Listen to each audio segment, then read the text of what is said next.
Então vamos à palavra do Senhor. Abra a sua Bíblia em Deuteronômio, capítulo 2. Eu vou ler do versículo 4 ao versículo 9. E depois, no decorrer da palavra, alguns outros textos. Mas vamos lá. Para Deuteronômio, capítulo 2, do versículo 4 ao versículo 9.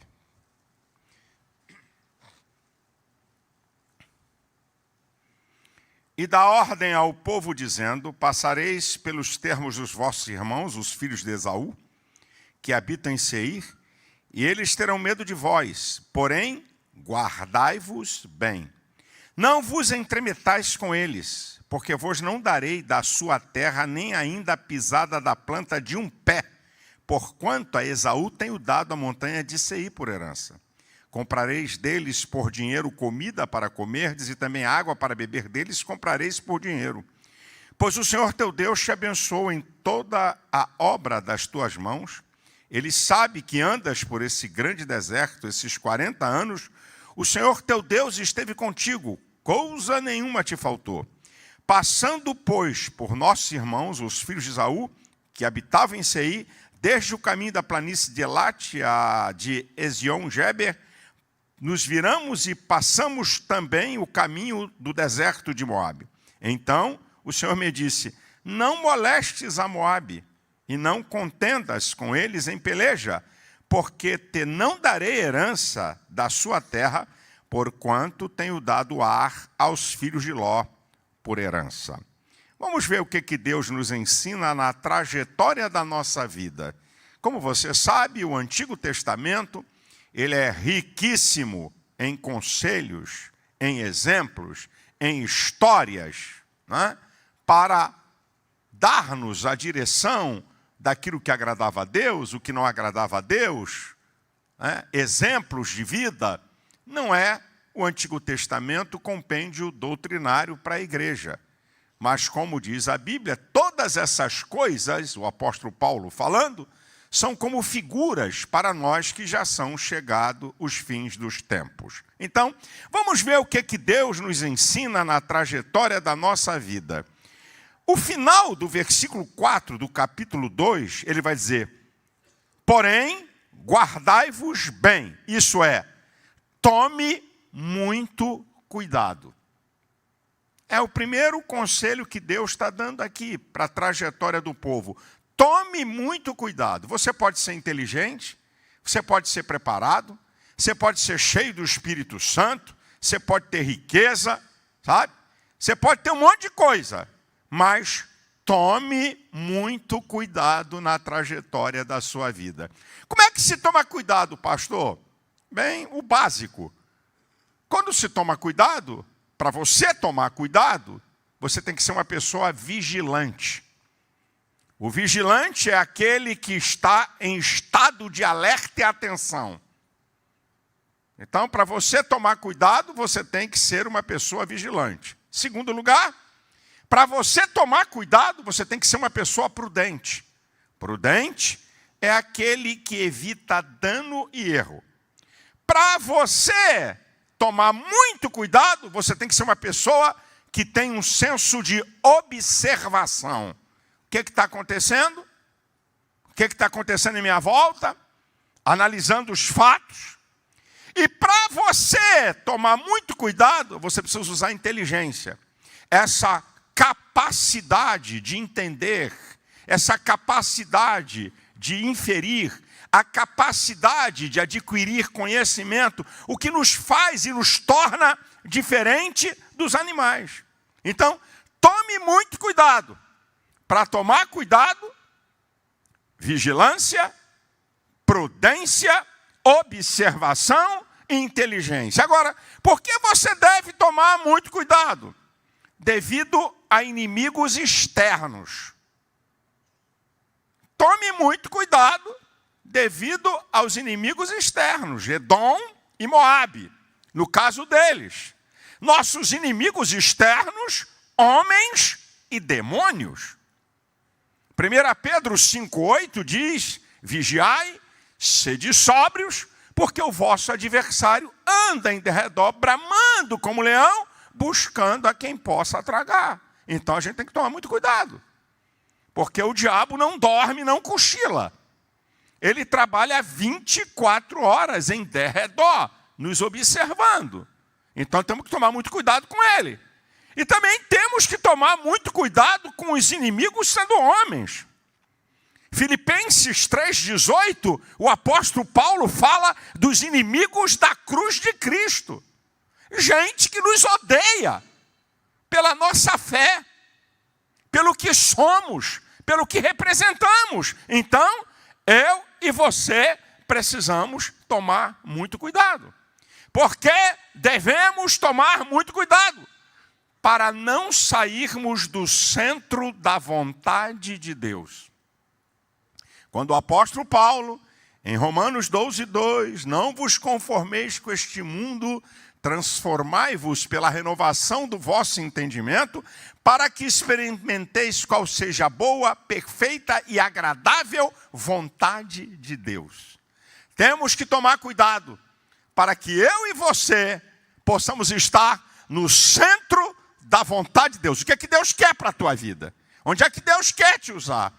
O que é que Deus quer que você esteja? Qual é o lugar? Qual é a posição? Então, meu amado e meu querido irmão, precisamos tomar muito cuidado. Agora presta atenção, que o texto diz umas coisas interessantes.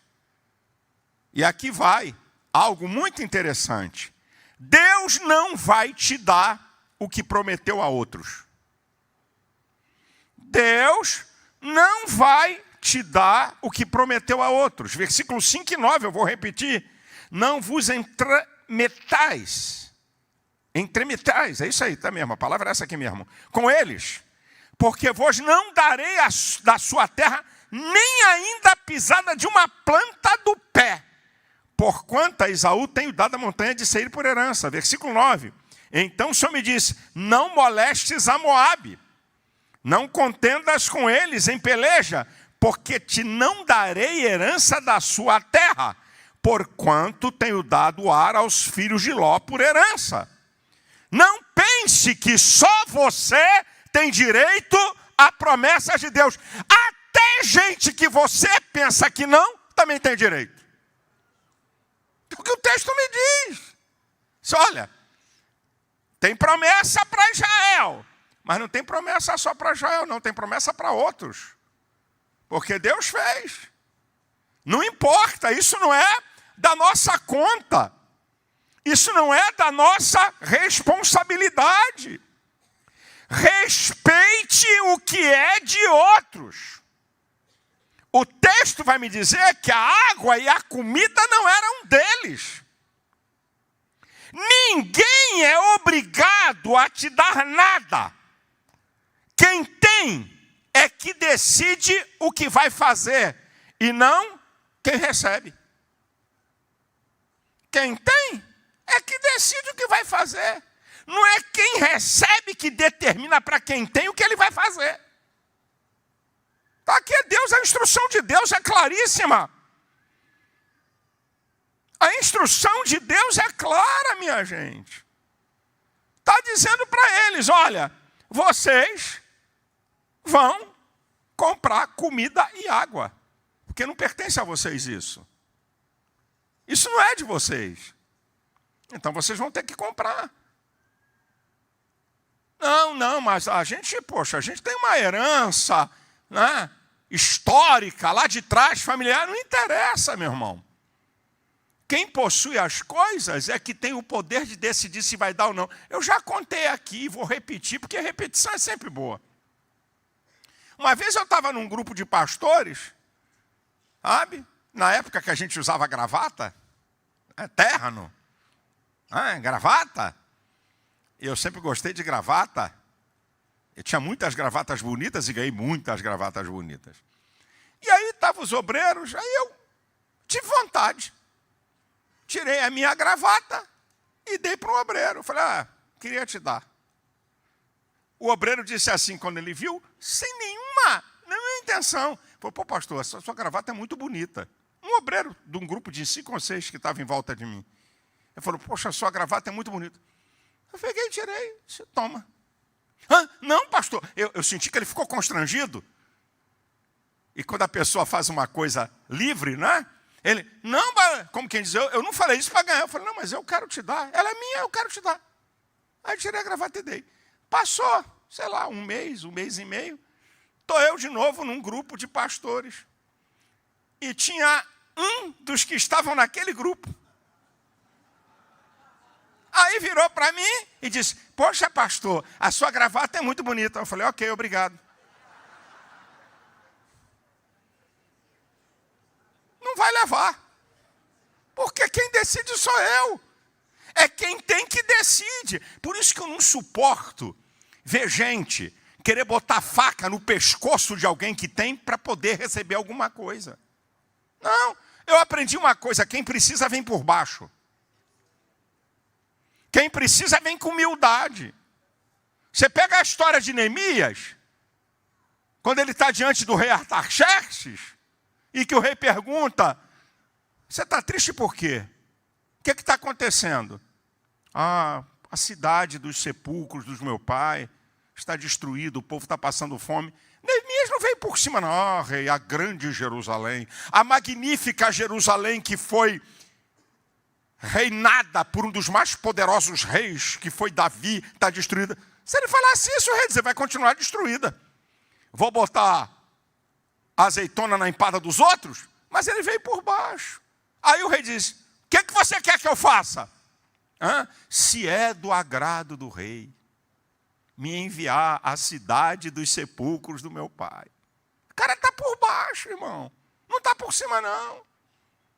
Só porque você tem alguma coisa que alguém da tua família... E isso é um negócio de família interessante. Quando alguém de uma família se destaca, os outros pensam que ele é obrigado a dar o que ele tem.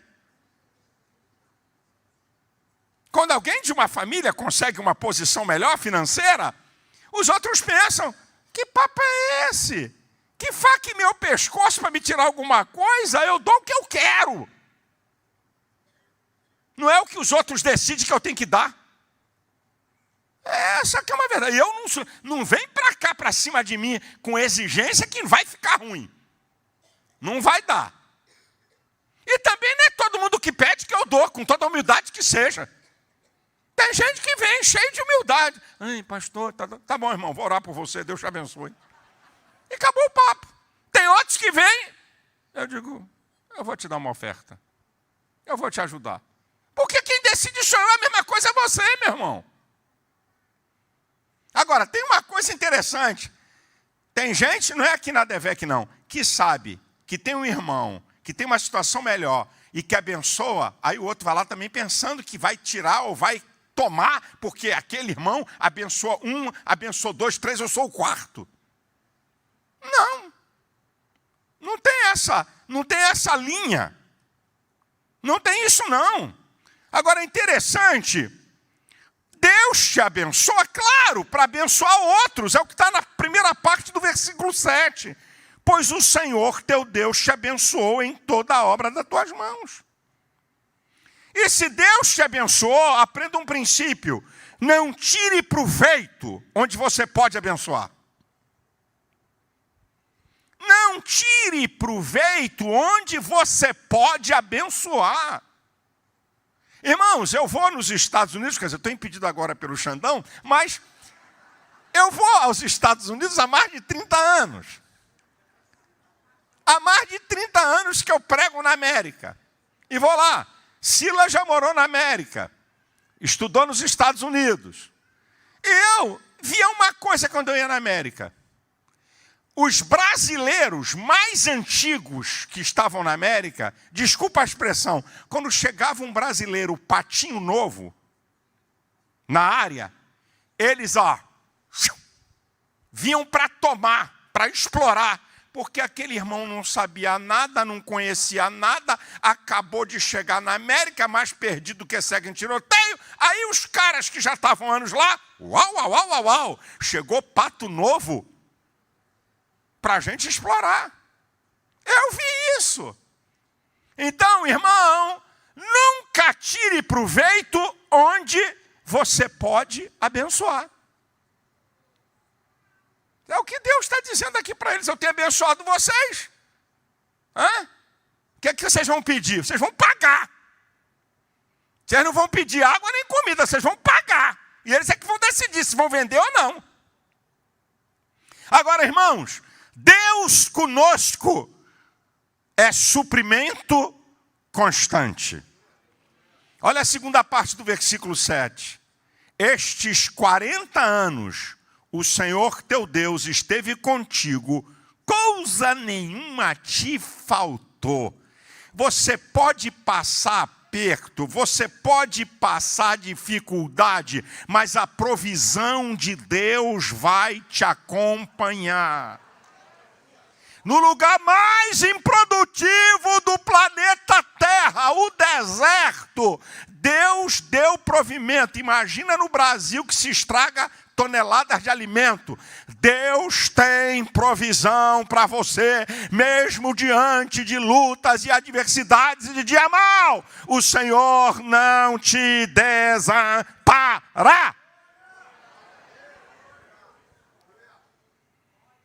Agora, número 2, a pedagogia de Deus para nos ensinar. É interessante. A pedagogia de Deus para nos ensinar.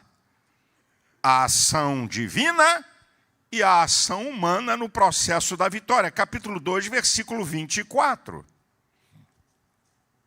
Olha o que quer dizer o texto. Levantai-vos, parti, passai o ribeiro de Arnon, eis que aqui na tua mão tenho dado a Seom, Amorreu, rei de Hesbom, e sua terra. Começa a possuí-la e contende com eles em peleja. Isso aqui é a instrução de Deus. Primeiro, a ação de Deus. Ele promete, encoraja e luta por nós. Isso aqui é Deus. Isso aqui é Deus, é o que Ele faz até hoje. Ele promete, Ele encoraja e luta por nós. Só que não é só isso. Tem a ação humana. Para tomarmos posse do que Deus nos prometeu, temos que lutar. Olha o final do versículo 24. Contende com eles em peleja, isto é, entre em guerra contra eles. O que é isso, meu irmão?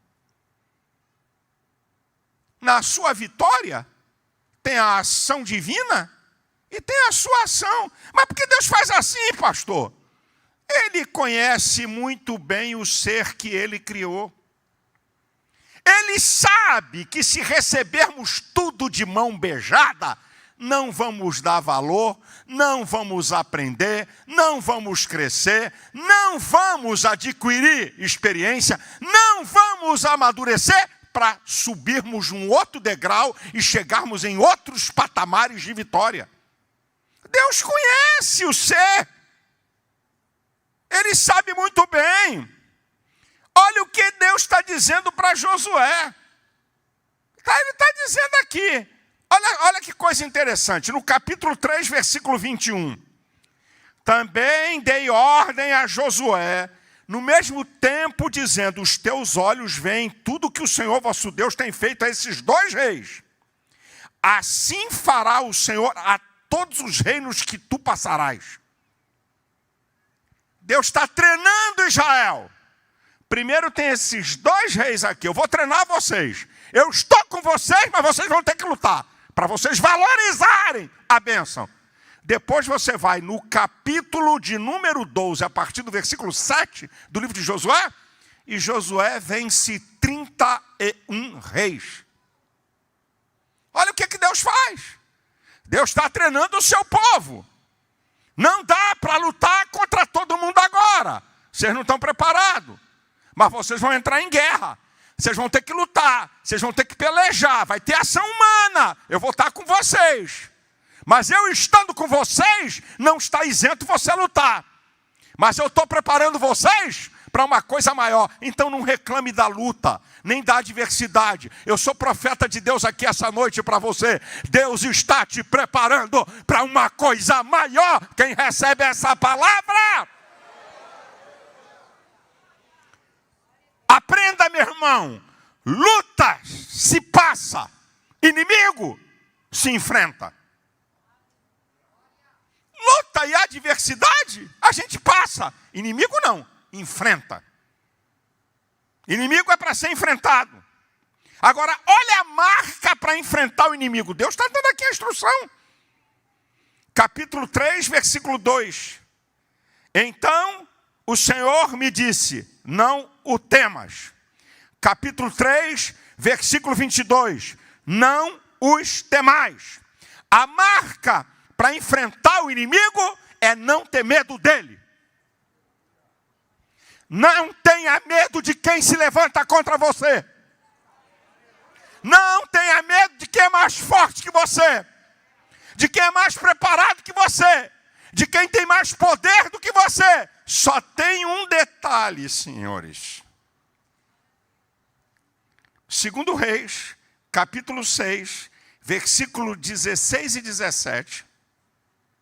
Quando Eliseu, em Dotã, o rei da Síria, tudo que ele combinava no secreto, Deus revelava a Eliseu.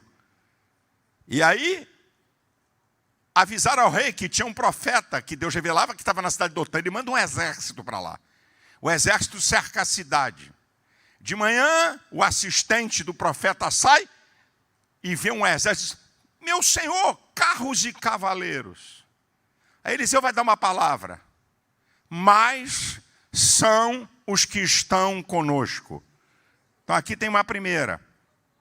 O inimigo pode ser maior do que você vai enfrentar. Não tenha medo, que mais são os que estão com você. Já expliquei aqui que Satanás com a sua cauda levou 1/3 dos anjos dos céus. É matemática pura. Se ele levou 1/3 dos anjos do céu, significa que 2/3 ficaram com Deus. Significa então que para cada capeta tem 2 anjos de Deus. Se tiver 10 demônios contra você, tem 20 anjos de Deus a seu favor. Se tiver 100 capetas contra você, tem 200 anjos de Deus a seu favor. É mais, é muito mais. Agora tem uma outra verdade que você tem que entender e crer. Mais são os que estão conosco, é quantidade. 1 João, capítulo 4, versículo 4 diz: maior é o que está em vós do que o que está no mundo. Aí não é quantidade, é mais poderoso. Então, o inimigo pode ser mais poderoso que você, pode ser mais forte que você. Só que nessa peleja, mais do que o inimigo e mais poderoso que ele é o Deus que está lutando por você. Quem pode exaltar a esse Senhor que é mais em quantidade e é mais em poder? A ele a glória, a honra, o louvor e a majestade para sempre.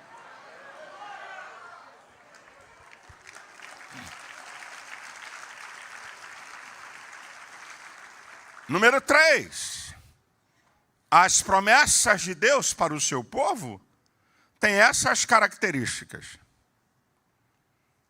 O que Deus promete para o seu povo não são iguais. Cada tribo recebia uma área diferente geograficamente, diferente em tamanho. Cada tribo. Todas elas tinham promessas. As promessas não são iguais, meu irmão. Deus pode dar algo para um parente seu e não vai dar para você a mesma coisa. Ou dá para você algo e o seu parente recebeu outro. Primeira coisa que você tem que entender, as promessas de Deus não são iguais. Elas não são iguais. É só você ver a tipologia bíblica do que Deus fez com Israel. Segundo lugar, as promessas de Deus não são conquistadas ao mesmo tempo. A conquista da terra prometida as tribos de Ruben, Gade e a meia tribo de Manassés conquistaram terra antes da travessia do Jordão. Então, as promessas não são dadas ao mesmo tempo. Deus pode dar uma promessa a um irmão. Você e um irmão começaram a orar por algo. O irmão recebeu e você recebeu 5 anos depois. Depois, quando chegar no céu, você pergunte a Deus por quê. Porque eu não vou te dar resposta que eu não tenho. O que eu posso te dar resposta é o que eu vejo na Bíblia. Parte das tribos conquistaram a terra da promessa antes da travessia do Jordão. Agora, tem uma coisa interessante. Muito interessante. As promessas de Deus para a sua vida, quando elas forem conquistadas, ajude a seus irmãos a conquistarem as suas promessas. Já conquistei, agora você que resolva para lá com Deus. Não tem nada com isso, é mesmo? Capítulo 3, versículo 20. Olha o que Deus está dizendo para essas tribos que conquistaram terra antes do Jordão. Até que o Senhor dê descanso a vossos irmãos como a vós, para que eles herdem também a terra que o Senhor vosso Deus lhe dá, da além do Jordão, então voltareis cada qual a sua herança que já vos tenho dado. Se você pegar todo o texto, você vai ver o que Deus está dizendo para eles. Para Ruben, para Gade, para meia tribo de Manassés. Deixa aí suas mulheres, deixa seu gado, sua conquista. Atravesse com eles o Jordão, para ajudá-los a conquistar as suas promessas. Depois você pode voltar. Isso aqui vale para todos nós. Deus tem cumprido promessas na sua vida? Você está ajudando quem? Para que a promessa de Deus te cumpra na vida de outro.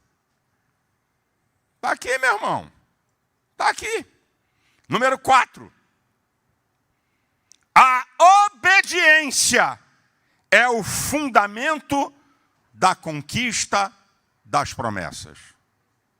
A obediência é o fundamento da conquista das promessas. Quer acompanhar a leitura? Capítulo 4 de Deuteronômio, versículo 25, 26, 39 e 40. Olha o que diz a palavra. Quando, pois, gerardes filhos e filhos de filhos, e vos envelhecerdes na terra, e vos corromperdes, e fizerdes alguma escultura, semelhança de alguma coisa, e fizerdes mal aos olhos do Senhor, para o provocar a ira, hoje tomo por testemunha contra vós, o céu e a terra, que certamente perecereis depressa da terra, a qual, passado o Jordão, ides a possuir. Não prolongareis os vossos dias nela, antes serei de todos destruídos. Versículo 39 e 40. Pelo que hoje saberás e refletirás no teu coração que só o Senhor é Deus, em cima no céu, embaixo na terra, nenhum outro há. E guardarás os seus estatutos, os seus mandamentos que te ordeno hoje, para que bem te vá a ti, a teus filhos depois de ti, para que prolongues os dias na terra que o Senhor teu Deus te dá para todo sempre. Olha o que Deus está dizendo para Israel. Bem, eu estou dando uma promessa, eu estou abençoando, mas se vocês me desobedecerem, não importa em que tempo vai ser isso, não importa quanto tempo vai se passar, mesmo vocês envelhecendo, se vocês me desobedecerem, eu vou arrancar vocês desse lugar, eu vou tirar a bênção. E depois, na segunda parte, ele vem dizendo, guarda os meus estatutos, guarda os meus mandamentos para que te vá bem, para que a bênção seja conservada na sua vida. Eu já falei aqui, vou repetir, porque essa repetição é importante. A obediência é o mais importante princípio da Bíblia. Ela existe antes da fundação do universo. Salmo 103, versículo 19 e 20. O Senhor tem estabelecido o seu trono nos céus, e o seu reino domina sobre tudo. Bendizei anjos seus, magníficos em poder, que cumpris as suas ordens, obedecendo o poder da sua palavra. Lembrando a você, Ezequiel capítulo 28, versículo 14, que é uma analogia a Lúcifer. Eu te criei como querubim ungido, querubim protetor, e te estabeleci no Monte Santo de Deus. Coloquei você no lugar mais alto. Aí você vai para Isaías, capítulo 14, versículo 14 e 15, que também é uma analogia a Satanás. Satanás dizendo no seu coração, subirei até mais altas nuvens e serei semelhante ao Altíssimo. Desobedeceu, ele não foi criado para isso. Ele não foi criado para ser semelhante a Deus. Nem para habitar nas mais altas nuvens. Ele foi criado como querubim protetor. Aí o que diz a sentença? Tu serás abatido até as profundezas do inferno. Desobediência. A obediência, ela é antes da fundação do mundo. A obediência é no estado de perfeição quando Deus criou o homem. Gênesis 2, do versículo 15 ao 17. Deus ordenou a Adão e Eva, olha, vocês podem comer de todo o fruto, mas o dia que vocês comerem do fruto da árvore, da ciência do bem e do mal, vocês vão morrer. Então Deus deu uma ordem. A única regra para o paraíso, para que eles entendessem que havia uma autoridade maior do que eles, para eles se submeterem. Então a obediência, ela está na eternidade antes da fundação do universo. A obediência está no estado de inocência do homem. A obediência está depois da queda do homem. Gênesis capítulo 6, versículo 22, quando Deus deu uma ordem a Noé, diz lá o texto que Noé fez tudo quanto Deus lhe mandou, assim o fez Noé. E quando você entra na lei, Deuteronômio capítulo 30, versículo 19, eu proponho a bênção, a vida, a morte e a maldição. Se me obedecer, tem bênção. Se me desobedecer, tem maldição. A obediência é um princípio da vida cristã. João 14, 15 diz, se me amardes, guardareis os meus mandamentos.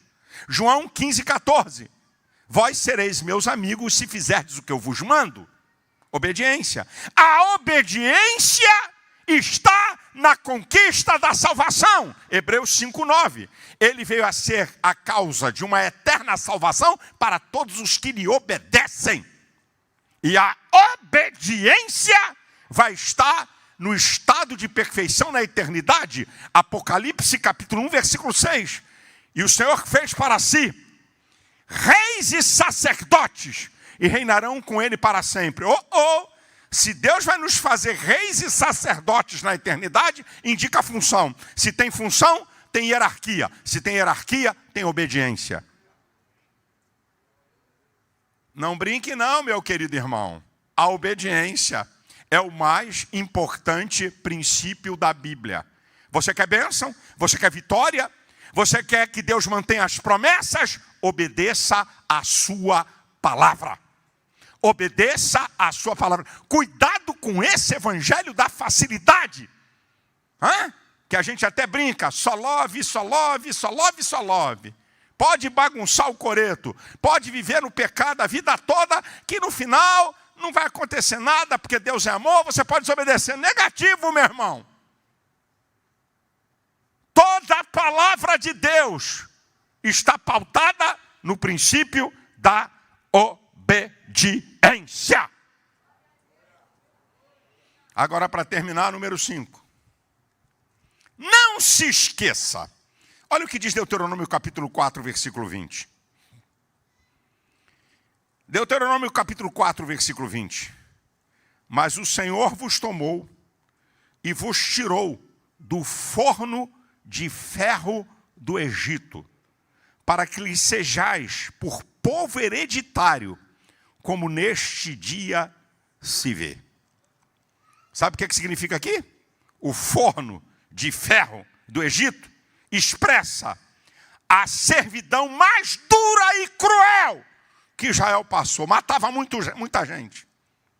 Porque o forno de ferro do Egito era para fundir o ferro em temperaturas altíssimas, insuportáveis. Morria muita gente. Então, o texto está dizendo assim, você tem que lembrar, não se esquece não. Olha de onde eu te tirei. Então, meu querido, lembre-se onde estávamos, todos nós aqui. Colossenses 1,13, o qual nos tirou das potestades das trevas e nos transportou para o reino do Filho do seu amor. Olha onde a gente estava. Nós estávamos nas potestades das trevas. E ele nos tirou, nos transportou para o reino do Filho do seu amor. Olha onde nós estamos. Efésios 2,13. E agora em Cristo Jesus, vós, que em outro tempo estáveis longe, agora pelo sangue de Cristo chegastes perto. Então, ele nos tira da potestade das trevas, nos leva para o Filho do seu amor, e hoje onde estamos? Perto de Cristo, com acesso direto pelo sangue de Cristo. E para onde nós vamos? João, capítulo 14, os primeiros versículos. Não se turbe o vosso coração. Crede em Deus e crede também em mim. Na casa de meu pai há muitas moradas. Se não fosse assim, eu não vos teria dito, vou preparar lugar. E se eu for preparar lugar, eu voltarei outra vez, para que levem vocês comigo, para que onde eu estiver, vocês estejais juntos. Então, querido, olha onde estávamos, onde estamos e para onde vamos. Queridos, não se esqueça quem éramos. Romanos 3,23 diz, porque todos pecaram e destituídos estão da glória de Deus. Pecadores miseráveis, irremediavelmente sem perdão. Isso aqui é quem nós éramos. Agora, olha o que somos hoje. Gálatas capítulo 4, versículo 7. Já não sois servos, mas filhos. E se sois filhos, sois herdeiros de Deus por Cristo. Você de servo passou a ser herdeiro de Deus. Olha quem você é. 1 Pedro capítulo 2, versículo 9 e 10. Vós sois a geração eleita, o sacerdócio real, a nação santa, o povo adquirido. Olha que coisa linda. Olha quem nós somos. Olha quem nós somos. Nós que em outro tempo éramos trevas, perdidos, agora fomos chamados à luz. Meu irmão, olha aqui. 2 Coríntios 5,20 diz que nós somos embaixadores da parte de Cristo. Você é do corpo diplomático de Jeová. Você é representante do céu na terra. De miseráveis pecadores a representantes de Deus na terra. E olha o que seremos. 1 João, capítulo 3, versículo 2, amados, agora somos filhos de Deus, e ainda não é manifestado o que havemos de ser, mas quando Ele se manifestar, seremos semelhantes a Ele, e assim como Ele é, o veremos. De miseráveis pecadores, para geração eleita, de geração eleita, você vai ter um corpo semelhante ao de Cristo. E vai viver eternamente com o Senhor. Aceite, acate as instruções da palavra de Deus. E te prepare para vitórias. Te prepare para portas abertas. Te prepare para promessas se cumprirem na sua vida. Que Deus vos abençoe no nome de Jesus. A igreja de pé.